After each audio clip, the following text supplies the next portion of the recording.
Kitabu ya Mwanzo sura 2. Tunaanza kwa mstari wa 15.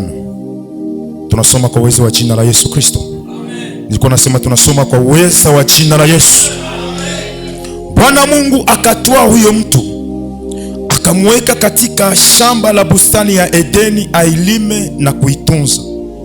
Bwana Mungu akamwagiza huyo mtu akisema, matunda ya mti wa bustani waweza kula, lakini matunda ya mti wa ujuzi wa mema na mabaya usile, kwa maana siku utakapokula matunda ya mti huo utakufa hakika. Amen. Tuko na somo nzuri ambayo Bwana ameileta hapa kwa maongozi ya Roho Mtakatifu. L'unité de la famille est une force pour vaincre l'ennemi. Ama umoja wa familia ni nguvu ya kumshinda adui. Ama mchungaji Baraka ambaye alianza somo alisema kwamba mwanzilishi wa familia ni Mungu. Familia ilitoka katika mawazo ya Mungu. Kenye Mungu anaanzisha hamuna makosa, maana yeye akifanya kitu anakifanyaka kitu kenye kinaenea. Ni yeye alianza familia ya kwanza. Mungu akasema na tumfanye mtu kwa mfano wetu, kwa sura yetu. Adam alikuwa imashe ya Mungu mzima. Sijui masaifu ya hii familia ya kwanza ilitoka wapi. Alikuwa imashe ya Mungu. Manake kwa langasha ingine Adam alikuwa Mungu mzima. Biblia inasema kwamba Bwana akakamata Adamu akamweka katika shamba ya bustani ya Edeni. Kwa tunasoma Mungu hakukuwa anajiadrese kwa Eva, alikuwa anajiadrese kwa Adamu, maana Adamu alikuwa peke yake, Eva alikuwa bado hajatokea. Bwana akamwambia uingie katika shamba ya bustani ya Edeni, njoo makao yako hapa, ulime na kutunza. Matunda ya mti ya kujua mema na mabaya usile. Hamwambie Eva, anajiadrese kwa Adamu. Adamu usile, lakini siku utakula matunda ya mti huu hakika utakufa. Adamu aliishi katika shamba bustani ya Edeni vizuri, kwa sababu alijua mwenye ameongea ni Mungu. Ukisoma chini pale, njoo Bwana anasema si vema mtu awe peke yake, nitamfanyia msaidizi wa kufanana naye. Mawazo ya kuumba Eva ilianza mshapitre 2. Eva anakia tokea mshapitre 3. Alipomaliza kuumba, kutengeneza Adamu, maana alikuwa kazi ya mikono ya Mungu. Mungu akamsogezea vyote alivyoviumba. Maandiko nasema Adamu akaanza kuwapa vitu vyote majina, lakini hakupata wa kufanana naye. Mungu alipoona mawazo na akili ya Adamu, anawaza kama Mungu. Jinsi Mungu aliwaza mshapitre 2 ya kutafutia Adamu msaidizi, Mungu akaona Adamu anaanza kumtafuta wa kufanana naye. Maandiko nasema akamlaza usingizi mzito, akatosha Eva ndani ya Adamu. Mungu akaanza kuunda jamaa, akaanza kuunda familia kupitia Adamu. Familia ya kwanza ilikuwa bila kosa. Familia ya kwanza ilikuwa takatifu. Familia ya kwanza iliishi kwa uweza wa Mungu. Familia ya kwanza iliishi bila makosa yoyote. Maandiko nasema Eva alipokuja, aliyemfunza ni Adamu, si Mungu alimwambia Eva. Lakini Adamu akaanza zunguka na Eva katika shamba ya bustani ya Edeni ambayo ilikuwa makao yao. Akaanza kumwambia, unaona haya matunda Bwana anasema tule, lakini haya anasema tusile, kwani siku tutakula, mke wangu, hapa tutakufa. Akamfundisha maagizo yote ambayo alipewa na Mungu. Maana sa Mungu alikuwa anasema na Adamu, Eva alikuwa hayupo. Eva alipotokea, njo Adamu akaanza anafundisha, unaona haya, Bwana alisema hivi, hii shamba ya bustani ya Edeni tutunze na tulime, na matunda haya Bwana alisema ndio chakula chetu, lakini haya Bwana alisema tusile, mke wangu, siku tutakula tutakufa. Maandiko nasema jinsi Mungu alikuwa anatafuta kuunda familia ya kwanza, maana Bwana alijua familia ya kwanza njoo kanisa. Utakumbuka kwamba kila jioni Mungu alikuwa anakuja mshamba bustani ya Edeni. Alikuwa anafanya nini? Alikuwa anafanya ibada na Adamu na Eva. Maana katika shamba bustani ya Edeni njoo ilikuwa kanisa ya kwanza ya Bwana. Na Mungu akajua kama sitatengeneza jamaa, familia yenye inafaa, resulta ya kanisa itakuwa mubaya. Choma alianza na kutengeneza mwanadamu ambaye ni takatifu, mwanadamu ambaye anatoka mu mawazo ya Mungu. Manake kanisa ni mawazo ya Mungu. Kanisa inaundwa kwa mpango wa Mungu. Nataka niongee na wazazi wenye liko hapa. Jamaa ikikufa mukanisa tutapata baempoli. Unachukia kukawia mpresence ya Mungu. Mekuko siku utalala mfrigo mumorgi hata 3 jours. Na bati yako mubao kwe Kinshasa utapiga emwa. Toki mu eglise munakuwa baempoli, c'est parce que alitokea mujamaa hakukuwa etike. Jamaa ikikufa, wazazi benediko hapa, tukishindwa etike familia zetu, tukishindwa etike watoto wetu, wake zetu, waume wetu, yote ambayo itakuja kanisani itakuwa mbaya. Akatengeneza kanisa linalofaa. Kumbe adui shetani aliona kanisa hili la kwanza ni kanisa linalofaa, ni kanisa lenye haina matatizo, ni kanisa lenye lina fisiri. Akaanza jifunza katika ulimwengu wa giza, kisha ataranverse, kisha atabomoa hili jamaa la kwanza ambalo ni kanisa la kwanza.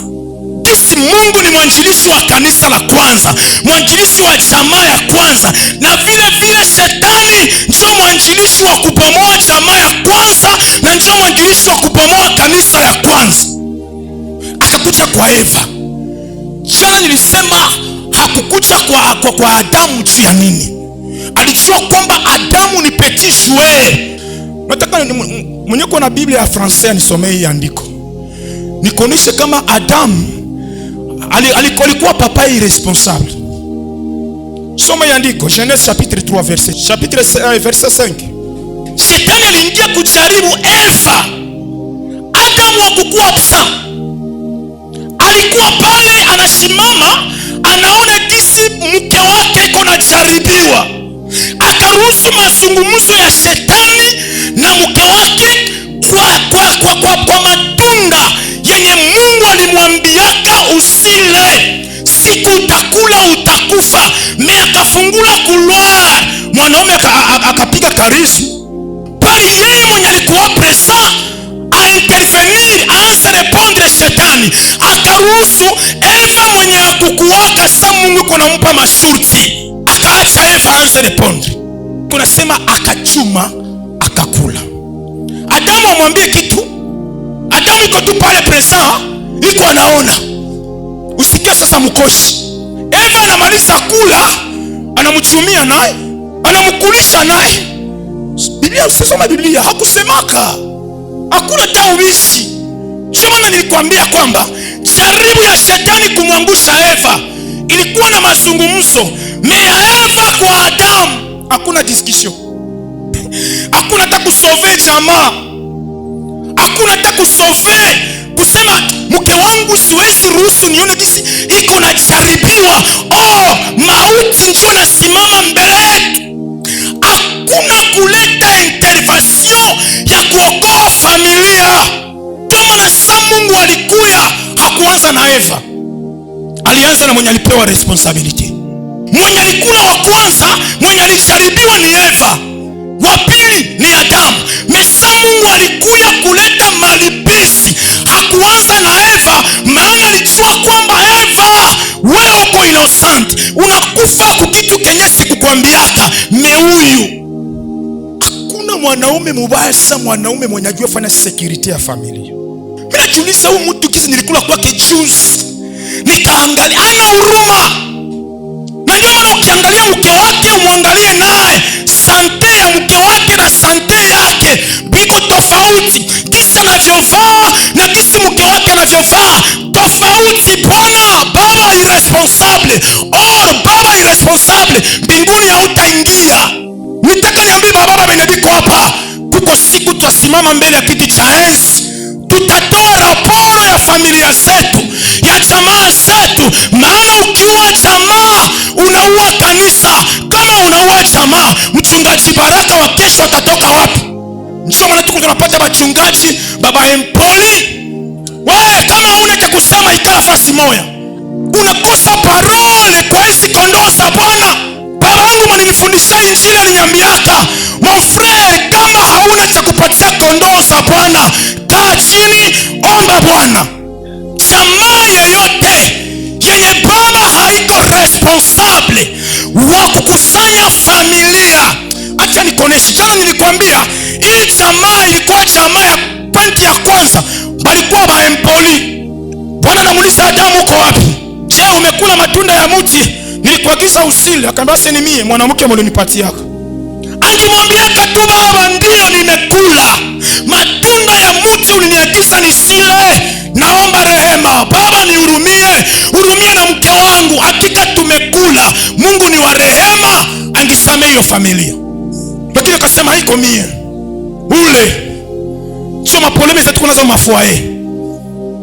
Kuitika roho ya kujitambua mfuae ni problem. Jana nilisema kama wewe baba na mama hamuna roho ya kujitambua, watoto watakuwa baba mwenye aitikie makosa. Nilisema huko na probleme kama unaolewa na Munyabungo. Mtu akiingia mkanisa na ngali Munyabungo, frère mama unateseka. Munyabungo haitikie makosa, akiingia mkanisa na kuwa transforme, anakuwa Mkristo. Pale ataitika paske Munyabungo Yesu amemumaliza. Mimi akiingia mkanisa na bakia kwa Munyabungo, atakwambia kwetu banaume banamke banaume. Olewa na mureka sasa mkanisa. Ukipata mwanaume mwenye haiko responsable, mwenye alirate education mfamilia, ata upendo, ata tendresse. Kama watoto wabaonake tendresse yako na mama, ule mtoto ata mbunyumba yake atakuwa gangi. Nikambia mapapa wenye liko mkanisa, generation ya leo haiko generation sa ya zamani. Ya leo papa ni kujitambua. Jitambue tu kwa ajili ya kujenga familia. Jitambue tu kwa ajili ya kutunza watoto yako. Benedito wa maiboro leo banaikala mwa familia, haiko aseme balikosa bazazi. Bazazi biko meka kitu kadogo kalibomola munyumba. Kanisa inategemea kwa familia. Familia ikishindwa kule, hata mtu akuye kanisani ndio tutamhubiri ataokoka. Me utaanza angalia, atakuwa na afishe mabitu mwali rate education. Ukiua familia unaua kanisa. Ukiua familia, pone kunategemea mfamilia mtoke watu wenye watakuwa watumishi ya kesho. Bwana atakuuliza saa utakuwa kwenye kiti cha enzi. Mbele ya kiti cha enzi Bwana atakuuliza. Baba na mama, nitaka niwaambie hivi, kama hamutaikala mumoja na upendo, mtarisikia mko na retare ya maisha. Kuna watu biko wanafanya vitu leo habana kazi ya special. Mepasikia bibi na bwana balikala, bakachanga mawazo, bakachanga mafikiri, bakaikalisha fasi moya, tufanye kitu juu ya maisha yetu na maisha ya watoto wetu. Na Mungu anabafungulia milango. Mungu haendaki kwenye kuko division, kubatu wenye biko separe. Mungu anakaa kubatu wenye biko na umoja. Pale ndio kwenye baraka za Mungu zinakuyaka. Sikia nikwambie, anayetunza familia zaidi ni mama. Ndio mkufunzi wa familia. Mama ukishindwa kutunza, kufundisha familia, baba ukishindwa kutunza, kufundisha familia, adui ataingia, ataifundisha. Ukikuwa baba wa vile na mama wa vile, munashauri watoto, munakutana habiendeke, mguu moya wa kwanza ambao mtabaikalisha ndani ni maombi. Muombe bila kuchoka, Bwana hata waachilia. Kizazi hiki kinaharibika. Namaliza na kusema, wazazi mlio hapa, tuungane pamoja, tusiende tuko tunagawanyika. Ketisha watoto, washauri. Hiyo ni mguu wa kwanza. Mashauri napopita, kamata mguu wa pili, ni maombi. Waketishe kwa maombi, waoneshe Bwana, mwambie Bwana, umenipa jamaa, bila wewe sitaweza, maana dunia imeharibika. Bwana, tunza watoto wangu.